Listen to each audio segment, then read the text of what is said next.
বরাবরের মতো আজও আপনাদেরকে নিয়ে আসলাম গুপ্তধন উদ্ধারের নতুন একটি ভিডিওতে। এই ভিডিও শুরুতেই দেখতে পাচ্ছেন একটি গর্তের ভিতরে দুটি লকার খুঁজে পেয়েছি আমরা। দুটি লকারের মধ্যে একটিতে কিছু না তাকাই অন্য একটি লকার আমরা ভাঙতে শুরু করলাম। প্রথমে গ্রাইন্ডিং মেশিন দিয়ে কেটে পরে হাতুড়ির সাহায্যে লকারের এক পার্ট ভাঙতে সক্ষম হলাম। ভাঙার পরে দেখতে পেলাম একটি পলিথিনের ভিতরে অনেকগুলো আমেরিকান ডলার, তাছাড়া কিছু তালা, কয়েকটা ডিভিডি প্লেয়ার যেগুলো এখন পর্যন্ত একেবারে নতুনের মতো চকচক করছিল, একটা মোবাইল ফোন, একটা ছোট ব্রিড কেস সেখানে ছিল, আর ওই ব্রিড কেসটা ভর্তি করেছিল কিছু আমেরিকান ডলার। আর তারপরে আমরা এই লকারের পরবর্তী পার্ট খুলতে শুরু করি। তার জন্য গ্রাইন্ডিং মেশিন এবং হাতুড়ির সাহায্যে খুব কষ্ট করে পরবর্তী পার্টটা খুলতে সক্ষম হই। আর এই পার্টটা খোলার পরে আমরা দেখতে পাই ডলার বিভিন্ন ভাগে সাজানো আছে। কিছু কিছু ডলার তো একেবারে পলিথিনে মোড়ানো ছিল।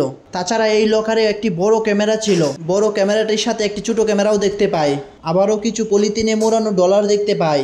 তাছাড়া মহিলাদের একটি পার্সও ছিল, পার্সের ভিতরে অনেকগুলো ডলার দেখতে পাই। মূলত এই লকারটিতে বেশি কিছু না পেলেও অনেকগুলো আমেরিকান ডলার পেয়েছি।